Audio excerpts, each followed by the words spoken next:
Great. Well, now that I'm on the call with such great friends, my morning is over. Yeah. Hey, hi, everybody. Hope you all had a Hello. good weekend. Hope you all Good. had a good weekend. Yeah. I was thinking after the movie last night, which was really great. Thanks, Alex, for that recommendation. You did a great job. Uh, Thank you. I don't know how you all feel about it, but I'm a senior myself, and maybe I don't know what you think about this, Alex. Maybe a session if people feel up for it.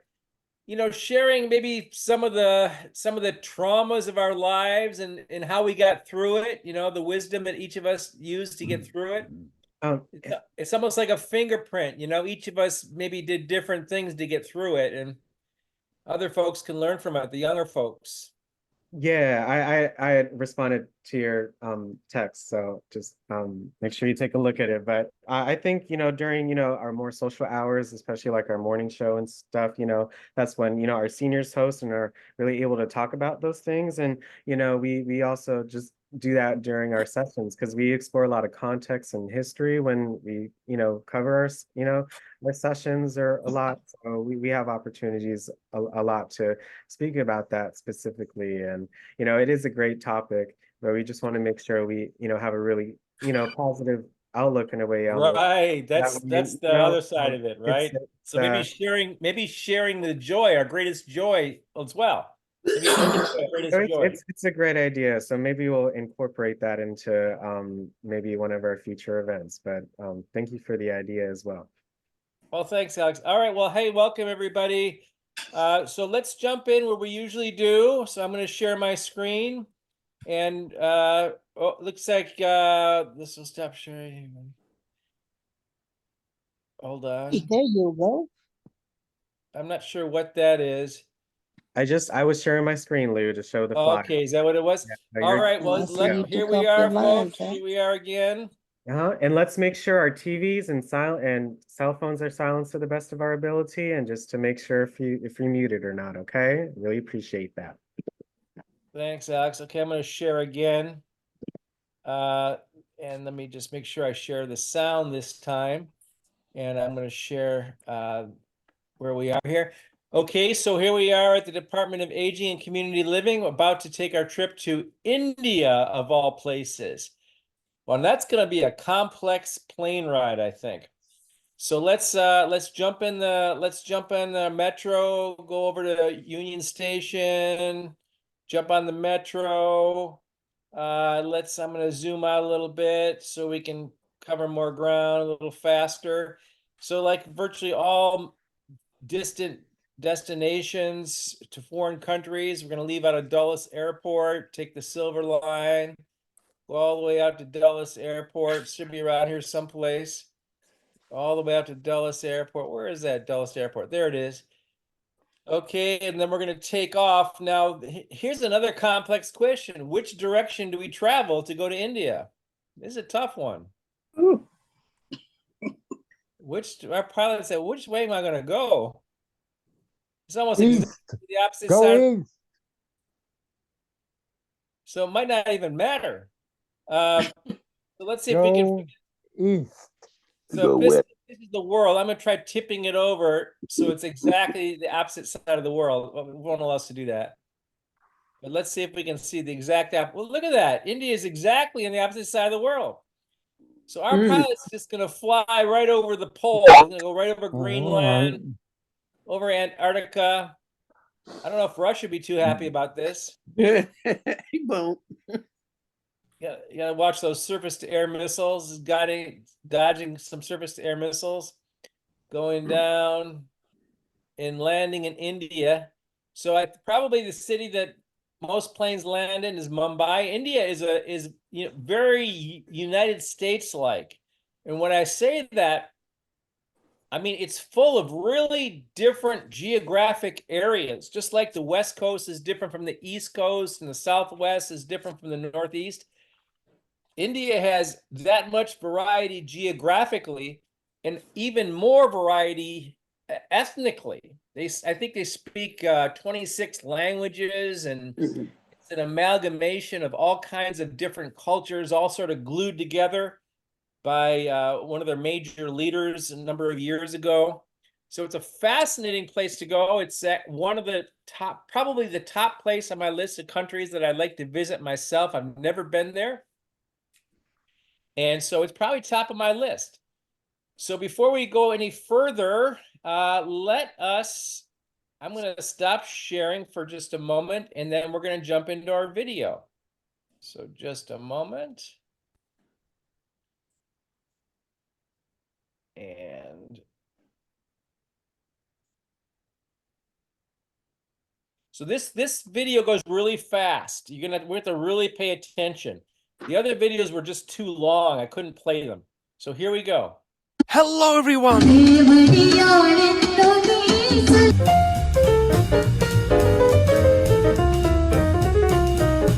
This is Asia, and here's India. Now let's go, shall we? India, that enigmatic subcontinent, is a vast panoply of mountain, desert, jungle, river, plateau, mangrove, salt marsh, island, and glacier. An ancient land of gods and spices and wonderful beasts. People have lived here longer than memory can recall. Hushed, distant days of hunters who slowly ventured into agriculture and keeping livestock. And sure enough, civilization surfaced. One of the earliest examples of it in the world. We know it as the Indus Valley Civilization. Most likely because it was a civilization in the Indus Valley. It popped up in the 4th millennium BC and flourished in the 3rd. This was a very clever culture, but remains a riddle. They possessed a script, but no one can read it, and were very skilled and advanced city planners. This here is a reservoir in the town of Dholavira in present-day Gujarat. Now, around the 2000 to 1500 BC mark, we hear the march of the Indo-European languages as they sweep across Eurasia. In India, it is commonly agreed that the linguistic voyage began in India and went west, but the academic consensus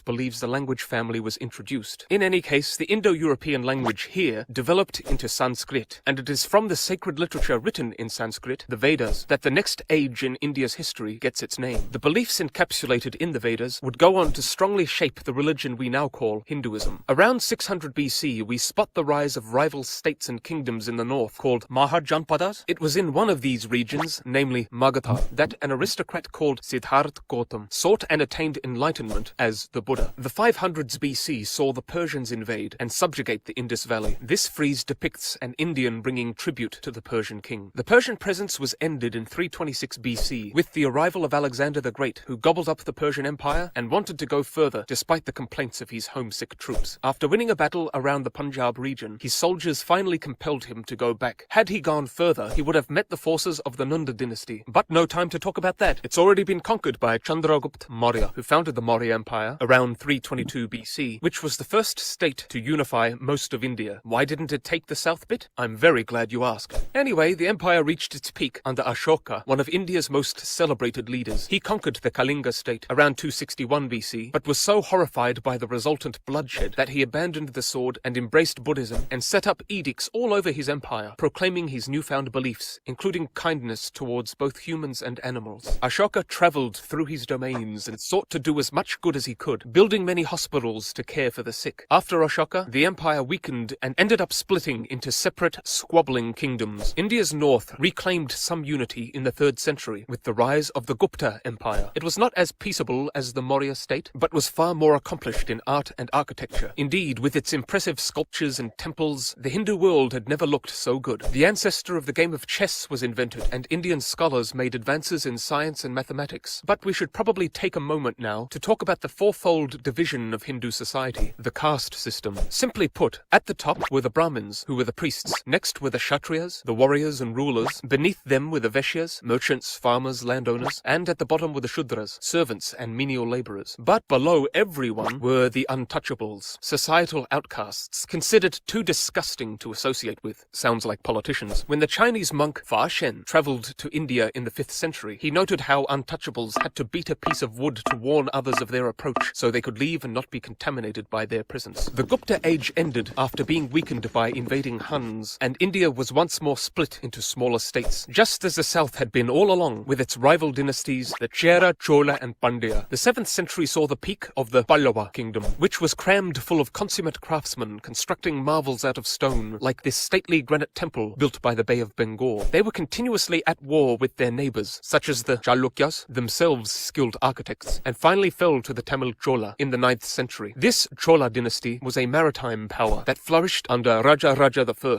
an exemplary leader who built the magnificent Brihadiswara temple in the early 1000s, and whose son, Rajendra I, conquered from the Ganges to Southeast Asia. Meanwhile, up north, the Arab Muslims had been invading, but saw their conquests stopped by Indian forces in the 700s, and the North Indians went back to fighting each other. But the latter 10th century saw Islam return, with Turkic conquerors making further inroads. Mahmud of Ghazni threw his weight around quite a bit in the northwest, for instance. When Rajasthani king Prithviraj Chauhan lost to the forces of Muhammad of Ghor in 1192, the Muslim dominance of India was assured. Seen in the ensuing Delhi Sultanate and its 5 dynasties, they stopped the Mongols from ravaging India, but could not stop Temur, who thundered in 1398 and destroyed Delhi, whose population he massacred. In 1526, his descendant Babur swept into India and established the Mughal Empire. Mughal simply means Mongol, and indeed Babur was a descendant of Genghis Khan. His grandson was Akbar the Great, who took on the Herculean task of both expansion and unifying kaleidoscopic India with its manifold languages and beliefs. This he aimed to do after a glittering procession of military triumphs. An intelligent man of remarkable tolerance, who dexterously endeared himself to the Hindus, he upset many Muslims by adopting his own personal religion, which fused together bits from many faiths. Under the Mughals, India's population and economy boomed. All the world wanted Indian spices, muslin and silks, and buildings assumed the elegant Islamic style of Persia. This style attained its zenith with the stunning Taj Mahal, commissioned in 1631 by Shah Jahan to house the body of his beloved wife Mumtaz, who had died giving birth to their 14th child. Many consider it the most beautiful building in the world. But as it was being built, a lamentable famine was decimating the Deccan plateau, killing millions, and the Safavid Persians were beating the Mughals in battle. Even so, the Mughals reached their peak with Aurangzeb, a stern man and devout Muslim who lacked the tolerance of Akbar and reinstated the jizya tax on non-Muslims that Akbar had abolished. He was a fine military commander, and under his reign, India's economy became the biggest in the world. One of his major campaigns was against the Maratha people, who resolutely resisted Mughal rule, and through their various conquests ended up as the dominant Indian power. Another nail in the Mughal coffin was the Persian invasion of India in 1738 under Nader Shah, who sacked and plundered Delhi and ordered the slaughter of its civilians. And now we have to talk about the Occidental element. Europeans had long been keen on trade with India, but when the Turks got control of the trade routes from the east, Europa started looking for alternate ways of getting to the goodies. Spain went smack across the Atlantic, but found America instead. But Portugal sailed under Africa and got to India that way in 1498. The Portuguese conquered Goa in 1510 under Afonso de Albuquerque and set up shop all over the place. It was the Portuguese who introduced the chili to India from the Americas. Then the Dutch came along, and the Danes, and the French, but most momentously the British, whose East India Company under Robert Clive conquered Bengal after winning the Battle of Plassey in 1757. And from this foothold, the British were able to bully other European powers out and snatch more and more of the subcontinent. The company's vampiric tax policies, alongside drought, led to millions of deaths in the Great Bengal Famine of 1770. They died, but Robert Clive's pet tortoise lived until 2006. Anyway, the British eventually came to believe that the constant wars and disruption of trade could only be stopped by total control of India. So to stop war, they went to war. The British triumphed in the Mysuru Wars, and again in the Maratha Wars, and again in the Sikh Wars. And so the northern and central Indians rose up in a massive 1857 war, which saw multiple atrocities committed, and ended with Britannia victorious, which to many Indians was the biggest atrocity of all. The East India Company lost its command, and rule of India shifted to the British Crown, and a whole lot of reorganization occurred. The British introduced the fruits of their industrial revolution to India, as well as the very unindustrial game of cricket. But many Indians were resentful of British efforts to alter their customs and way of life. 1885 saw the first meeting of the Indian National Congress in Bombay, which pushed for further Indian representation in government and later for independence. Meanwhile, Bengali poet Rabindranath Tagore became the first Indian to win a Nobel Prize in 1913, and India's troops fought valiantly in World War I, whilst a certain man returned home to the country and changed it forever. forever. His name was Gandhi, and he led the drive for independence by advocating non-violent resistance to the British regime. Though a lawyer trained in London, he abandoned worldly comforts in solidarity with the poor. He referred to the untouchables as Harijan, people of God. Anyway, strikes and peaceful protests multiplied, and whatever moral sway the British may have possessed at this time evaporated in 1919's Amritsar massacre, where Colonel Dyer ordered his troops to open fire on an unauthorized gathering of civilians, killing hundreds.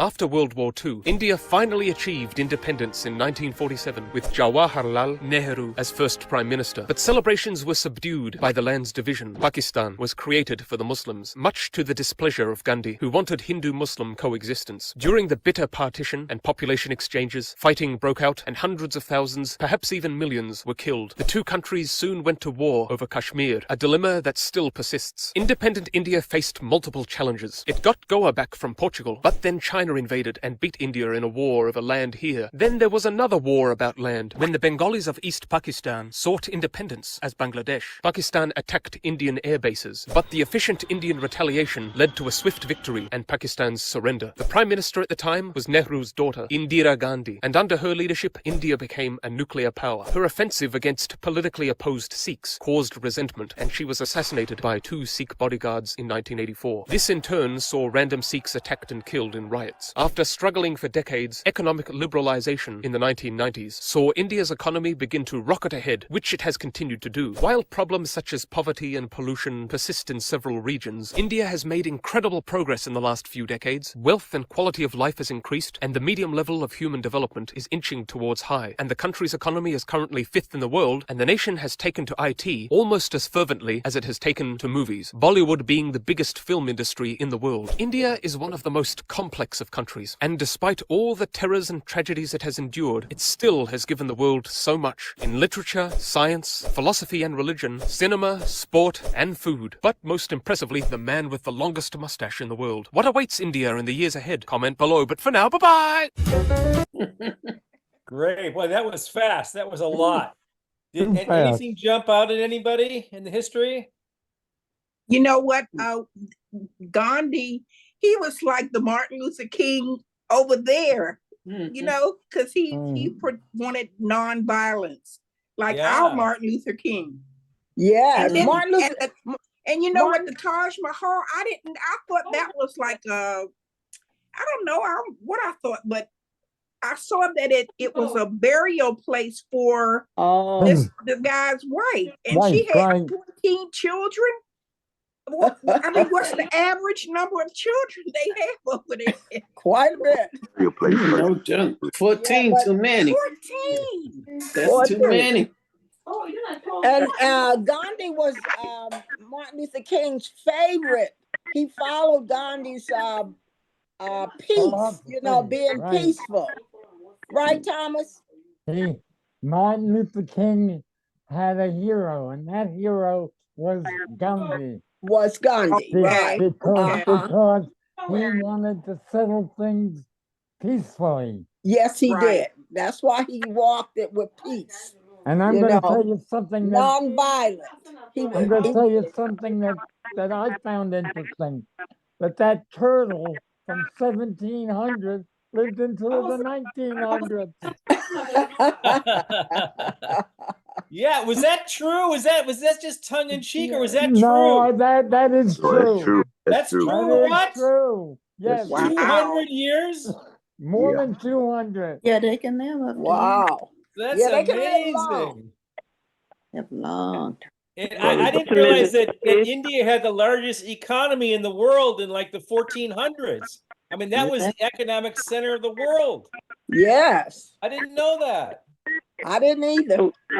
But I noticed they talked about the math and science there as well. Yeah, they're Yeah. very intelligent people. They really are. You know, The Yeah. one of the when you things watch the I- spelling bee, remember the spelling bee? Yeah. Usually it's the Indians, Yes. you know, that's taking part in that and winning too. Yeah. Yes. Well, One of the folks, I things got a that lot I of media, find so I'm going to jump into the travel now. Here Okay. we go. All So right. that was yesterday. Here's India Today travel video. Let's take it away. Okay.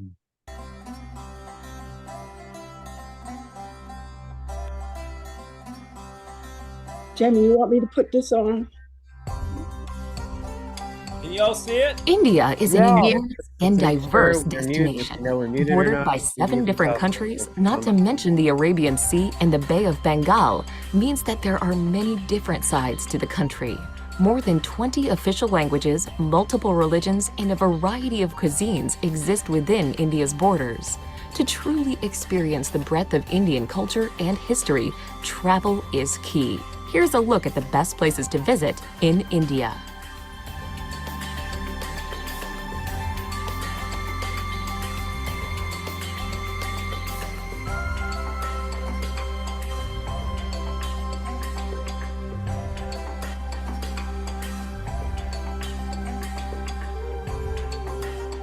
Number 10, Udaipur.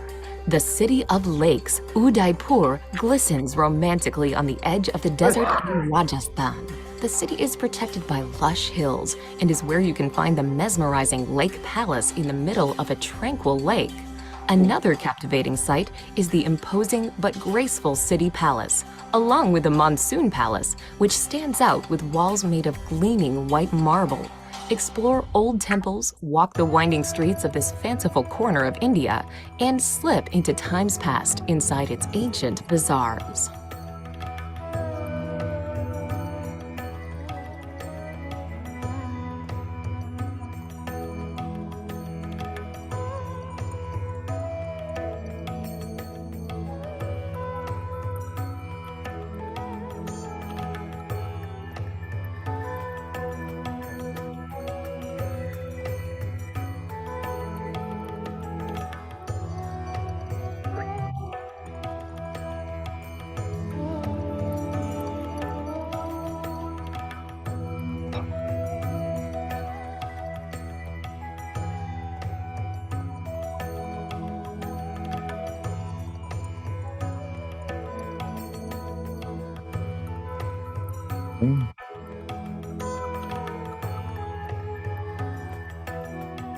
Number 9, Amritsar. The Punjabi city of Amritsar lies on the border with Pakistan and is home to the holiest of Sikh sites. The Golden Temple is in the heart of the old walled city. This serene Sikh shrine provides a place for reflection and inspiration.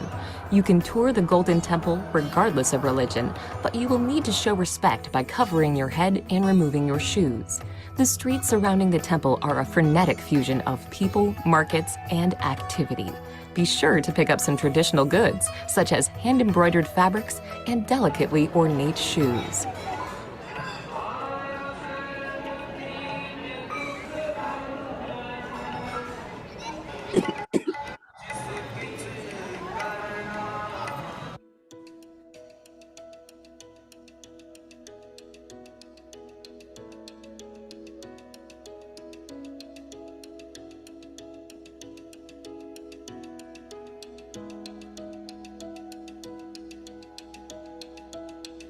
Number 8, Ladakh.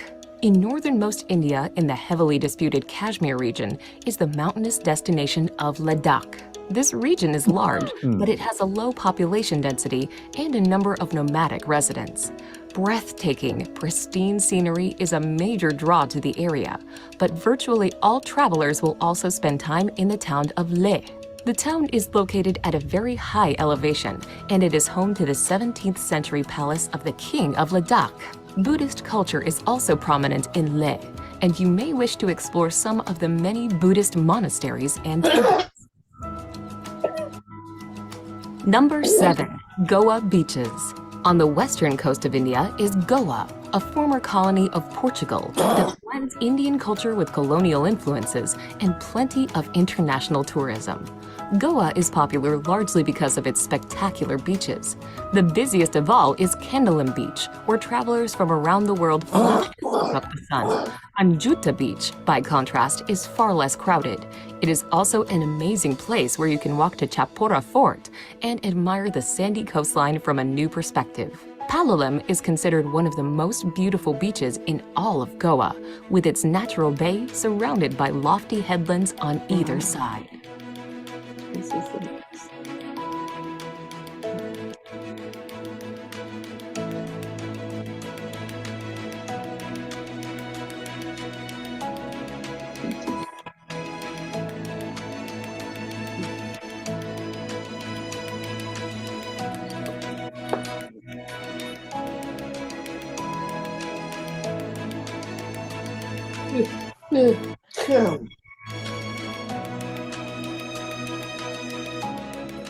Number 6.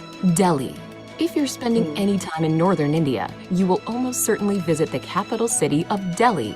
The enormous, sprawling destination is home to several districts, and it is considered to be one of the oldest cities in the world. One of the top sites in Delhi is the Red Fort, which was built in the 17th century. The Red Fort is made from sandstone, and you will be able to walk through its Lahore Gate, into the bazaar, through the Jewel Palace, and even into the former residence of the Sultan. While in Delhi, you should also make time for the many museums and religious structures that make up the city.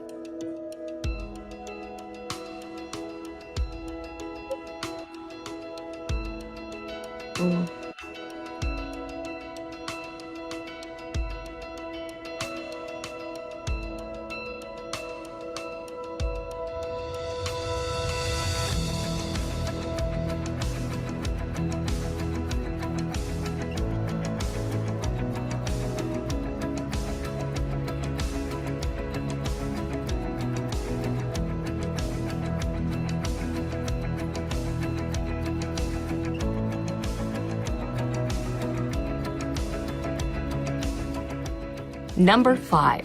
Ellora and Ajanta Caves. In the state of Maharashtra, you can explore the caves of both Ellora and Ajanta. At Ellora, there is an enormous complex of shrines carved from the rocky landscape. These 34 cave shrines are up to 1,500 years old, and they are from 3 distinct religions: Buddhism, Jainism, and Hinduism. 2 hours away is Ajanta, which is home to 29 caves. The Ajanta caves are covered in murals and paintings, most of which reflect Buddhist stories. While the 2 cave complexes are 2 hours away from one another, it is well worth visiting both to compare these incredible attractions.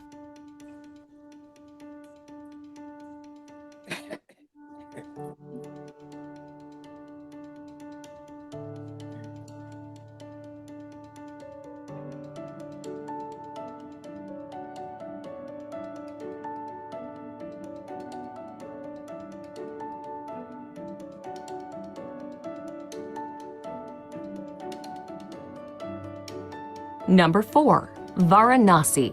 A city that may seem strange to many Westerners, Varanasi is of great religious importance. The holy city sits on the banks of the divine Ganges and is believed by Hindus to be a sacred place of pilgrimage. The city is known for the religious practices that take place on the Ghats alongside the river. Pilgrims wash themselves in the waters of the Ganges, and the bodies of Hindus are cremated. The sights of life and death along the riverside can be shocking, but a visit to Varanasi is also contemplative and ultimately helps visitors to further understand India's deep cultural and spiritual practices.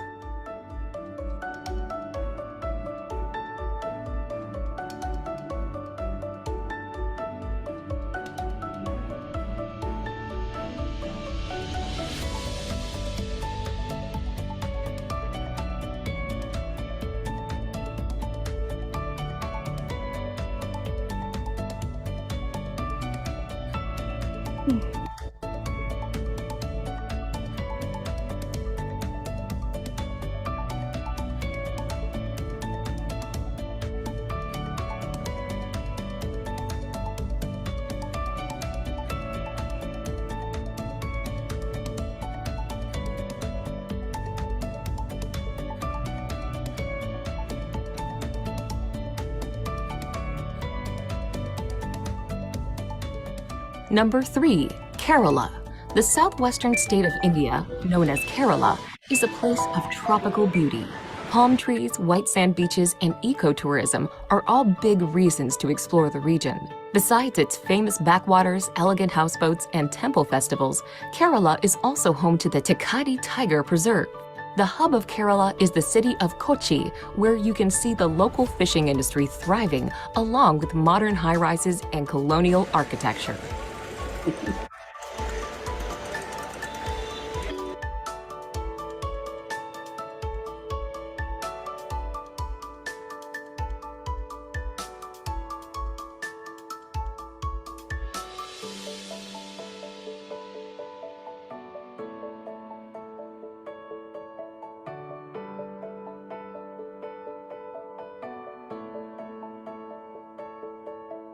Number 2, Agra. Agra is known for one thing, the iconic and ultimately impressive Taj Mahal. Set on the south bank of the Yamuna River, the Taj draws millions of tourists a year.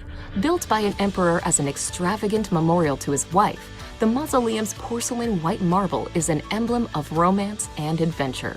Agra itself sits in the shadows of its imposing monument, but is a small and welcoming city.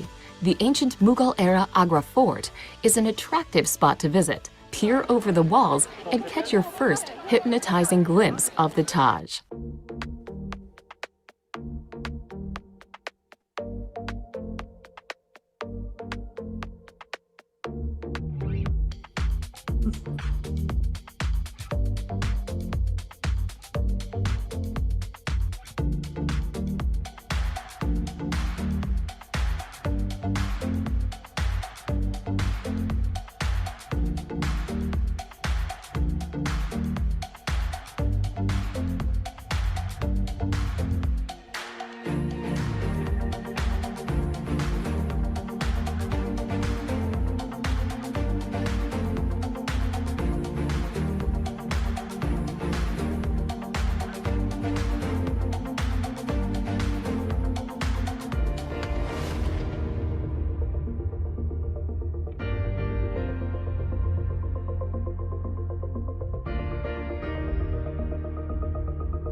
Number 1, Jaipur.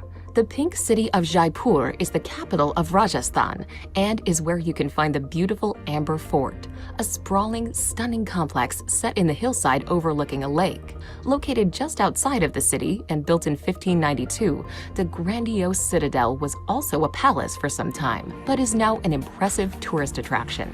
Make sure to take a trip to the opulent city palace with its stunning courtyards and gardens, plus the amazingly intricate Palace of Winds. Jaipur forms one corner of the Golden Triangle, and it also makes a great gateway into the lesser-known destinations within Rajasthan.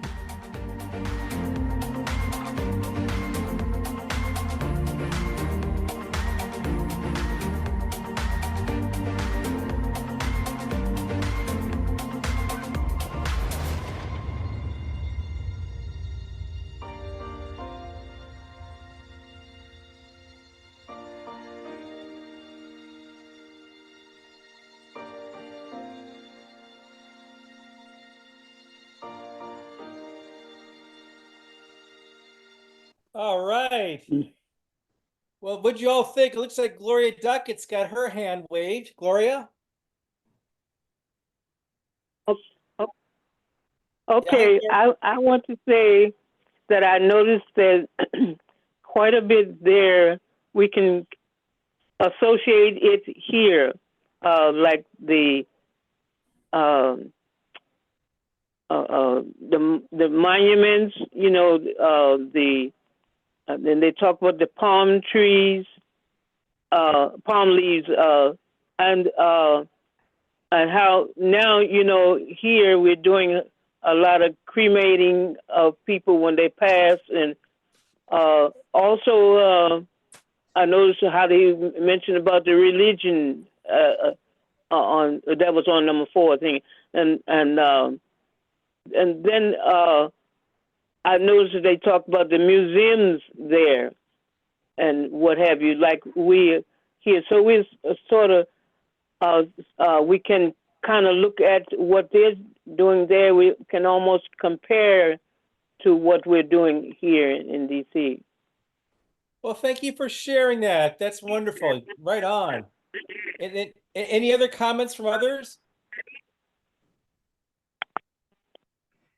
All right. Well, I'm going to keep moving because I got a lot to show you today.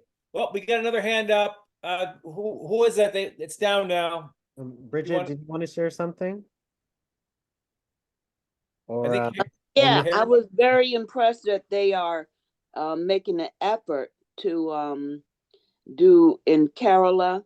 They're raising an effort to save the tigers. They have a tiger reserve there, which I thought was very nice. And I thought the Taj Mahal that was in Agra was very beautiful, and a great tribute to the what do you call it? Maharaja, his wife. I thought that was a very beautiful tribute to her. And also the Palace of Winds. I got a lot of friends from India that come from Rajasthan because I worked at GW, so it was a high concentration of people from India that worked there. And the fact that therefore they still have elephants in which they allow tourists to ride to tour the city and the Palace of Winds. It was pretty good. Yeah, that was good. Thank you for sharing. And that looks like Harold, you're up. Harold? It's yeah, Mr. I'm curious, Lou, wonder what would those fellows who were lost would have called the West Indies if they weren't lost, as opposed to Indies. What other name they perhaps would have called them? You know, that we got the East Indians and we got the West Indians. Of course, the West Indians are here in America because they were lost. I'm just curious about that. It just tickles me to think about it. That's all. You know what I'm talking about, right? I'm not sure. What? Go ahead and expound. You know, on this side of the world, we said we have the West Indies, right? Those various countries down below America, below the U.S. We call them the West Indies. We call them the West Indies because we call the true India East India. And they were lost when they were coming from Spain. They thought they were going to India. You saw it on the film just a moment ago. Oh, yeah, Christopher Columbus. They were lost. So what would they have called the Indians if they weren't lost? Oh, yeah. But they thought they were going to India, right? Yeah. Yeah, you're right. Anyway, that's just a funny thought to me. Yeah. Yeah. Never thought about it like that, Mr. Harold. Well, I have a comment. This go ahead. It's a simple comment. I noticed that a lot of the people were going barefoot. They didn't wear shoes. I don't know if that means anything, but I think that's unusual. Means Is it poverty. not? I noticed that too. Could somebody research it? They're very poor. That's a very poor country. Yeah. I mean, they have economic, but most of the people are poor, just like China. You got over 1 billion people. Ain't enough food. It's not poor anymore. No, can I jump in about the bare feet Ms. Smith thing? had her hand up. Yeah, please do. Ms. Smith, did you want to Please share do. something, Ms. Smith? Yes, I was wanting to say that it was informative in regards to knowing where the different cities are and the locations of different things. Like Varanasi is the religious area, and that's where the Ganges River is, and where it's a really religious important area, and to know that that Jaipur is also I think they said the pink city in the something about the city palace, but it said something about a fourth of that area forms the Golden Triangle. And I remember hearing the Golden Triangle. Was that something that has to do with trade? Well, they had the triangular trade we talked about earlier, but I'm not really sure. But that's a good question. And I'm a little concerned because I got like a whole bunch of videos to go. So if you guys don't mind, let me just jump forward and maybe somebody can research the Golden Triangle, what that means in the background, and we could share at the end. So let me just quickly blaze through. I'm gonna have to cut most of these videos short. So we remember the big statue that we saw in Senegal? We were also amazed by it. Yeah, I remember. Well, guess where the biggest statue in the world is by far? By far. India. Where? India. India. Anybody know the name of that statue? The Buddha. It's a Buddha, right? It's the Statue of Unity. I'm going to quickly go this the video just so you get an idea of how big it is. It just opened.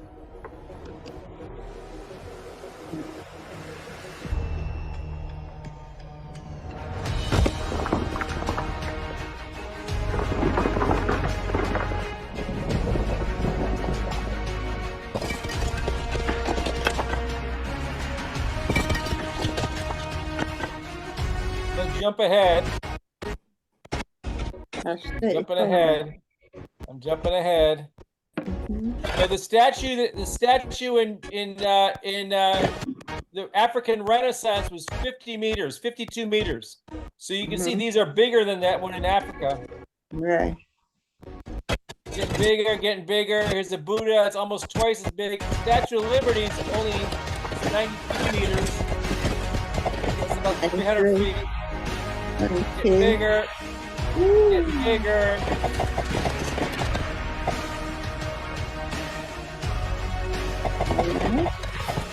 Oh, that's getting bigger. Wow. Here's the biggest. The beginning. Check that out. Wow. Look how much bigger that is. Wow. Look at the Statue of Liberty, a tiny little thing. Yeah. Do you want it? You all want to see what that looks like in real life? Yeah. Yeah. Let's get a quick look here. 182 meters tall and decorated with 12,000 uniquely crafted bronze panels, India's 50-story Statue of Unity is a triumph of aesthetics and engineering. And get this, it's made from melted down old farm equipment. How did they do it? Can it really withstand earthquakes? And how will its appearance change over the coming decades? Join us today as we look up and ask how the world's tallest statue was built. There are few more appropriate subjects for the world's tallest statue than Iron Man. No, not that Iron Man. Indian statesman and independence activist Vallabhbhai Patel is nicknamed the Iron Man of India for his incredible nation-building work, uniting all 562 independent princely states on the subcontinent after the British abruptly peaced out in the 1940s. The statue was commissioned to celebrate Patel's monumental achievement, and to underline the fact it's for all Indians, farmers from all across the nation Patel helped create sent in their old unused scrap iron. Some 100 million farmers are said to have participated, yielding 129 tons of scrap iron, which today, melted down, forms the foundation of the statue. The statue itself stands at 182 meters tall, and that's no accident. 182 was chosen because that's the number of sources later base on manicured grounds through strategically concealed rips in Patel's dhoti. Further up the cores are twin 250-ton tuned mass dampers. Why? The area is occasionally prone to earthquakes. Thanks to those dampers, the structure can withstand quakes of up to 6.5 on the Richter scale, 5 on and the traditional land she was built saying the turned green owing to the composition of its metal. And locals have wasted no time centering festivals around the giant statue, like impressive light shows involving powerful lasers. Well, what do you expect from Iron Man? What do you think? Is the paneled styling ingenious or kind of an eyesore? Let us know in the comments. And don't forget to subscribe for more heavy metal tech content. So just this big toe is taller than a person is. Just the toe. Yeah, I wanted to share that with you here. I also wanted to share, so almost everybody in every video has been commenting about how clean those countries are. And this is not a negative towards India. I think it's true of all countries that their tourist videos, you know, show the best. But so I want to show you what life is like in the rural areas and the poor regions real quick. I'm going to scan through it. I spent some time in Bangladesh, which is right next door. It might as well be India. It was the poorest province of India. And this is very much what it looks like.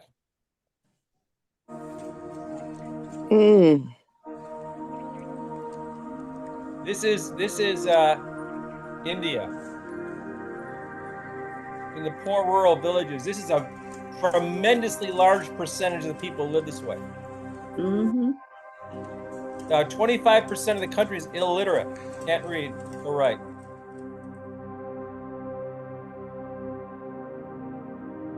So even though they get all that wealth, the third most billionaires in the world, they have a tremendous amount of poverty as well.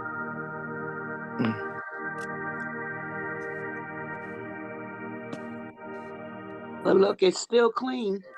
Yeah, that's true. I used to say something about my work back there that actually everywhere, that when things got so poor, it almost became like paradise in a weird way. And you can see maybe a little bit of that here. And maybe it's not fair to say that. I'm going to scan through. A lot of people are on bicycles, oxen, water buffalo pulling carts. This is a huge industry making bricks. You're always seeing brick makers everywhere. You know, heavy labor. they put these bricks in these kilns, and you see these brick kilns all over the place, employing a large number of people. A lot of it is animal drawn, especially water buffalo, which you don't see here, and bicycle.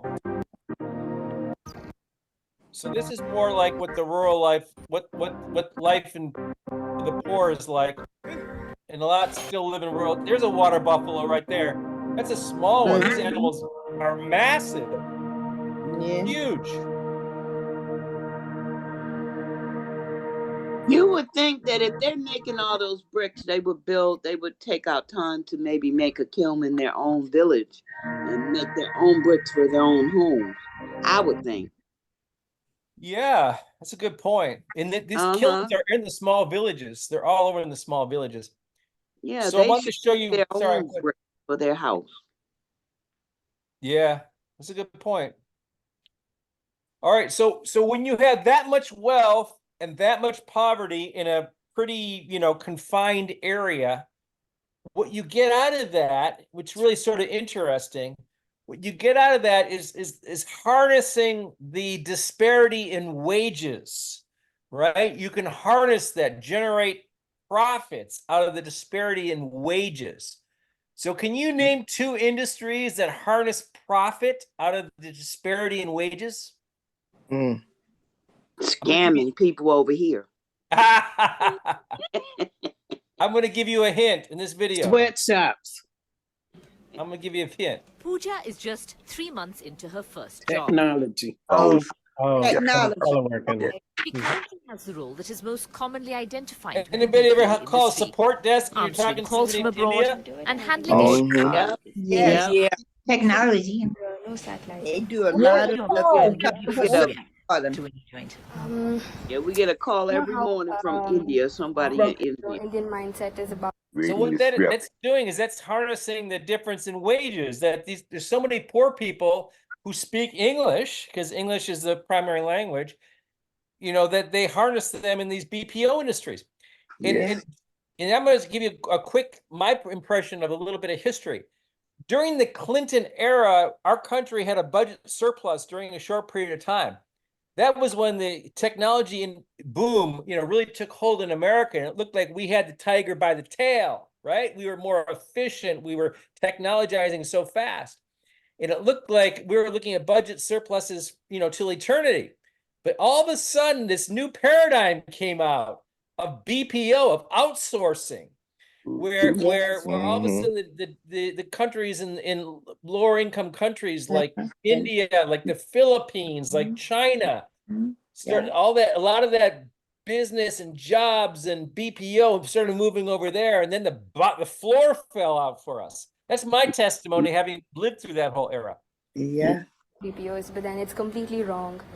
So isn't that true for after the World War They II? also started off in We the industry. outsourced during Nixon's time, and that's the reason for the condition of our country now, to some extent.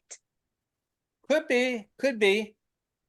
Yeah, I'm more thinking of how technology, communications, and computers was suddenly able for the first time ever to outsource work anywhere in the world.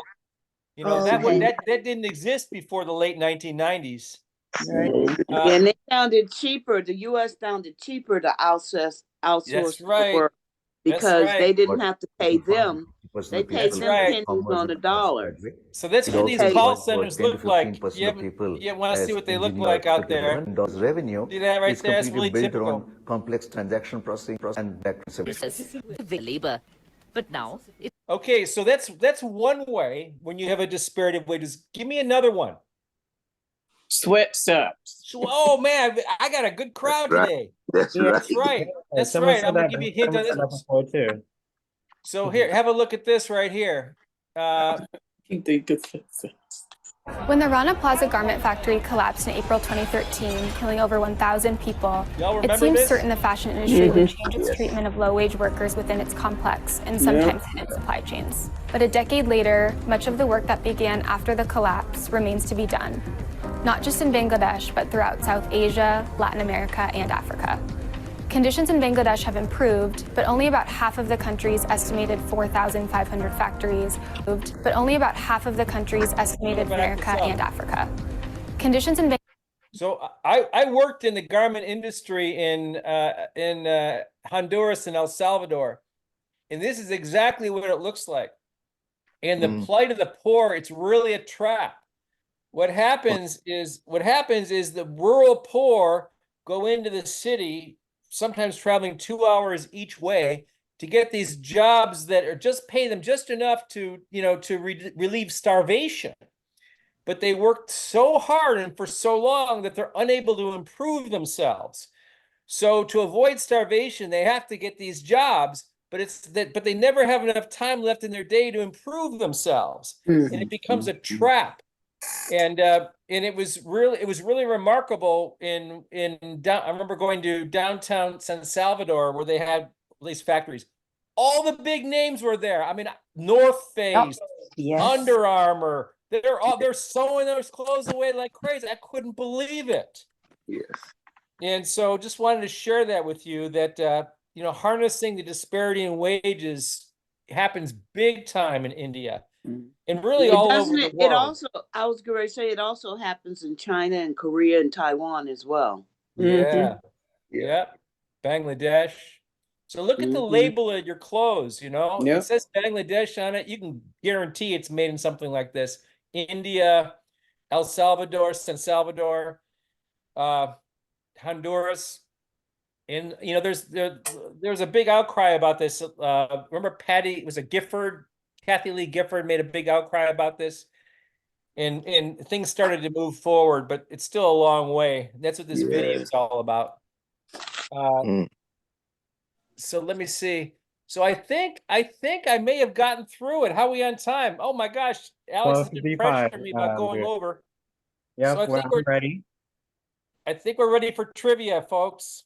Any comments about this? No, They can hire 10. They can hire 10 or more people for the cost of one person here in the U.S. That's one of the basic reasons they outsource.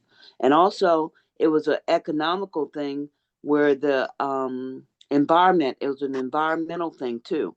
By having factories here, it polluted our lands and our waterscapes. So and our air. So they put it over in the foreign countries where the people needed the work, but they didn't pay them what they would have paid the people here. So that they got a lot of exorbitant shipping and handling costs. They got to ship and import, export. So you got to export the materials for the raw materials for them to manufacture, so that they can make the clothing items, and then they got to ship it back over here. Now China stopped our shipping and put it. They said they don't want to take our garbage anymore, so they shipped our barges back. Hey, great comments. I got to stay on track here. Okay. But I will say though, in one favorable thing toward the industry, I have friends in Africa, older people in Ghana, who grew up in starvation. They grew up in rural areas and they literally faced starvation on a day-to-day basis. And their testimony to me was that these kinds of jobs, was better than starvation. Yes, so just keep that in mind. Yeah. All right. Well, let's get it fired up here. So here we go. I'm going to stop sharing, and I'm going to get ready for our big trivia here. Only 3 questions now because I'm running out of prizes. Right. All right. Okay, so some of these clues were given out in the movies. I couldn't believe it. So you're going to know these answers. Here we go. First question. What famous board game was invented? Chess. Read the question, please. Thank you so much. Lou, go ahead. What ancient war game is it based upon? War game. The board game was Once upon TV. No, good guess. Well, chess is the right answer. It was alright. chess. But what famous war game is it based upon? It's based on an Indian war game. I don't know. Oh, I don't know. What's the Indian war game? Let me see. Can anybody Google it? That's what I'm doing now. That's not What's the famous Indian war game? What India war game is chess based upon? Oh, what? Okay, hold on. What Indian war? What? So let's not utilize Siri to do, let's go on Google, so, you know, it's, so we can actually search and utilize it, What okay? Indian war game? War game is chess based on.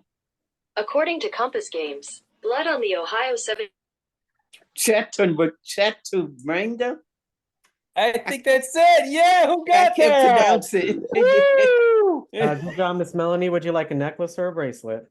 A necklace. All right, good job. Thank you so much for coming on. And Good job. Nice job.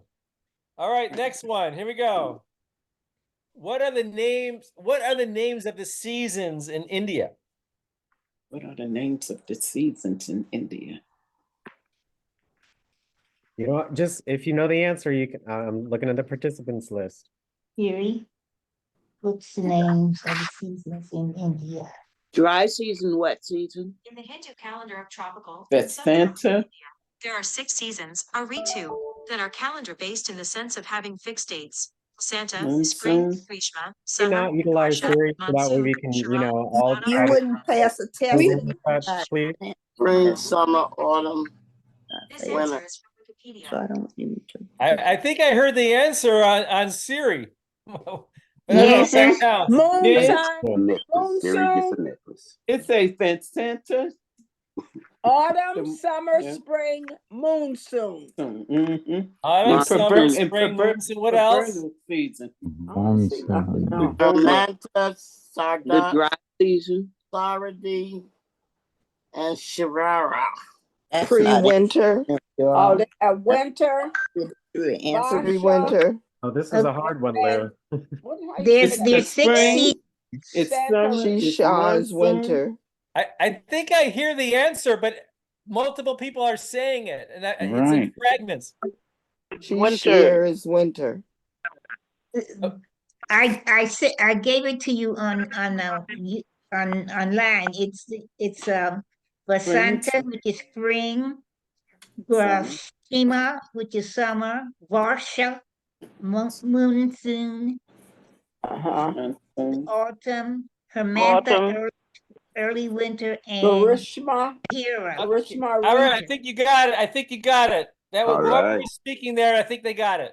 There it is. There it is, Barishma. I saw that. Yeah, that's it. Those are them. That's it. All right. Whoever was speaking there, I'm sorry I couldn't see. Adjua, Alex, can you award? Adjua, Agre. Here. Thanks, Ms. Agri. Alex, can you do you want a bracelet or a necklace? Oh, sorry, I was muted, Lou. Ms. Brown, would you like a necklace or a bracelet? Say that again, Ms. Brown. Bracelet. Okay, thank you so much, Ms. Brown. Thank you so much for coming on. All right, and I think our last question is coming up, Lou, right? Italian Last question. Here we go. Come on, y'all. What is the name of the industry that produces the second most movies every year? You ever? Well, I know that. Bollywood. I know Bollywood. The name of the Bollywood. that produces the second most movies every year. What's the answer? Bollywood. No, that's wrong. None. Yeah, it says second most. Who has the answer?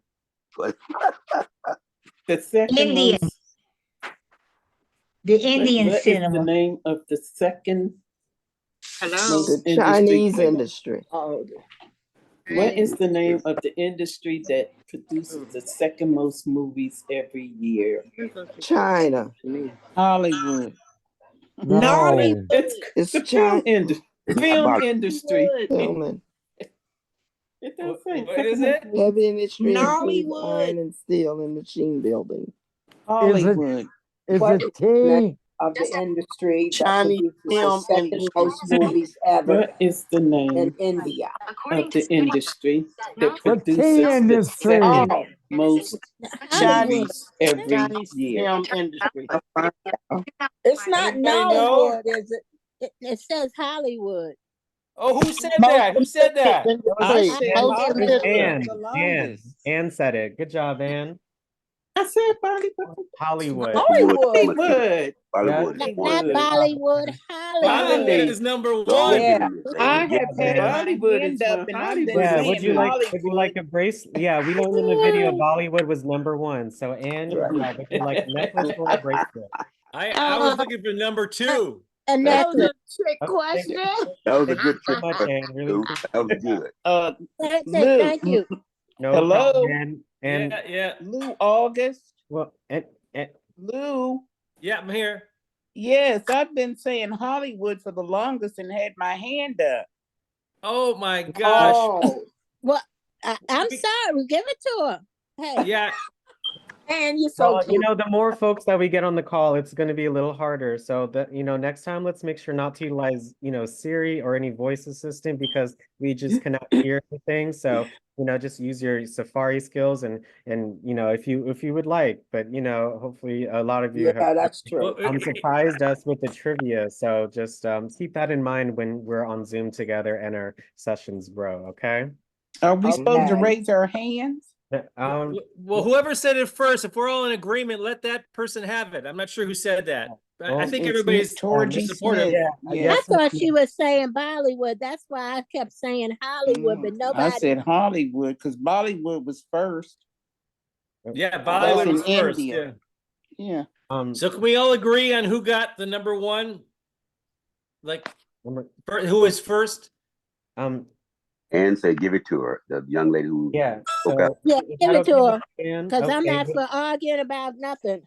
Yeah, so know would you that's like a right, necklace? Ann. Would you like a necklace or a Should bracelet? go to somebody who would have never won. A bracelet. Okay, thank you so much, Miss. That's why I don't And, play. and that's why every week we have an opportunity to come on. So the more you come on, the Congratulations. more you guys can learn and potentially win. It's just, you know, I hope you enjoyed the session and all the information because I certainly have never seen homes like that. So we just got to be grateful every day for what we have, right, Lee? Yeah. All right. Well, anyway, well, thanks a lot. I had a lot of fun. Appreciate that. Thank you. So much every Thank week. you. Yeah, Community, spread the I word. We want more enjoy people going to to join. different Yep. countries and See you learning next week different at 12 ways. o'clock. Alex, what's the next week? What do we? Oh, What's it'll- next week? Oh, it'll be a surprise for them for A their email. surprise. Make sure you check your Check your emails, email. everyone. Okay. Thank All you. right.